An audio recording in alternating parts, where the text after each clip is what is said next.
Pernah nggak sih kalian itu merasa hati ini tiba-tiba menjadi berat? Seolah-olah pikiran kalian terus-menerus tertuju pada satu orang. Mungkin kalian sedang duduk di sebuah kafe, mendengar lagu kesukaan, atau bahkan melihat sesuatu yang sederhana seperti warna langit sore. Dan secara tiba-tiba, semua hal kecil itu justru mengingatkan kalian pada seseorang. Dan perasaan itu namanya rindu. Dan rindu ini terkadang bisa sangat mengganggu. Terkadang membuat kita tersenyum sendiri, tapi di sisi lain juga bisa bikin hati kita terasa sepi.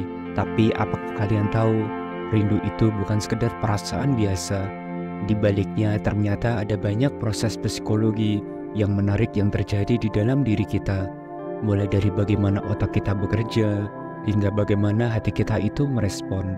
Selamat datang kembali di channel Kehidupan Bijaksana. Di video kali ini kita akan membahas 5 fakta psikologi yang terjadi ketika kita merindukan seseorang.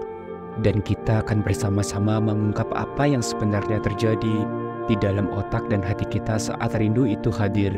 Siapa tahu kalian juga akan menemukan cara baru untuk memahami dan mengatasi rasa rindu ini dengan lebih bijaksana.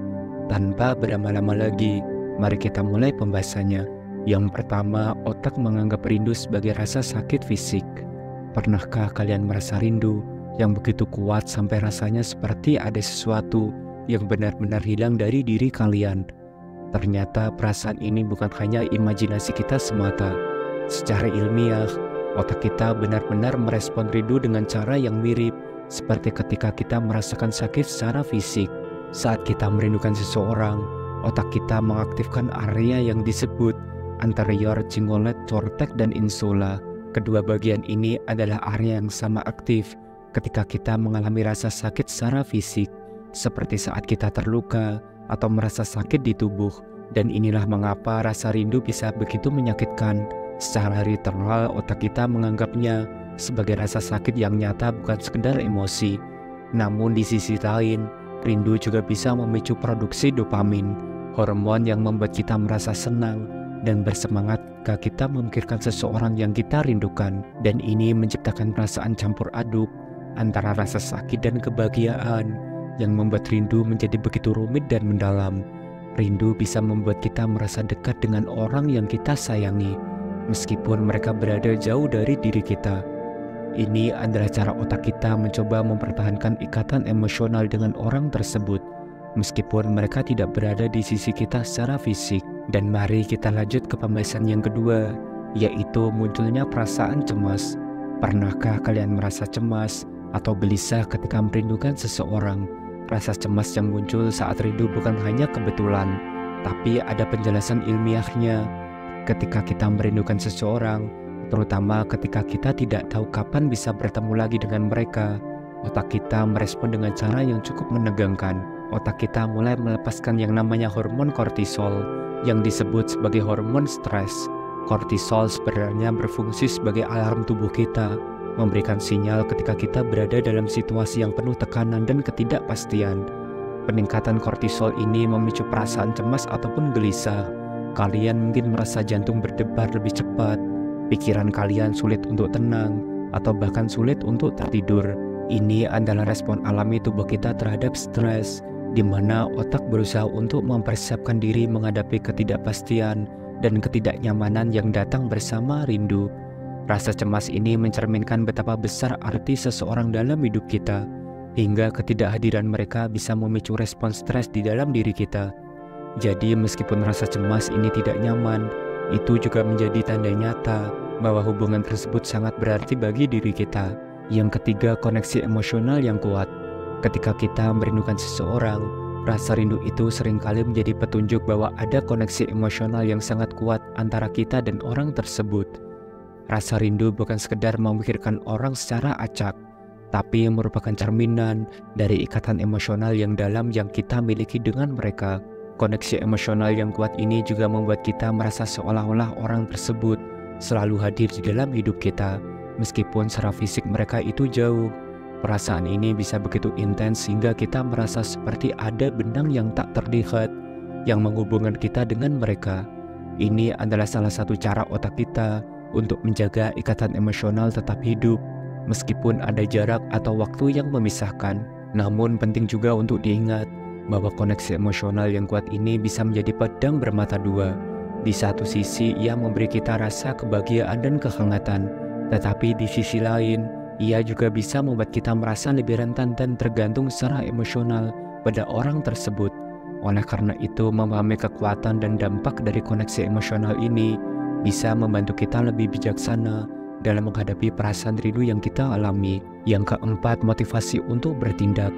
Rasa rindu yang kuat tidak hanya membuat kita merasa emosional, tetapi juga bisa menjadi pendorong untuk mengambil tindakan yang nyata.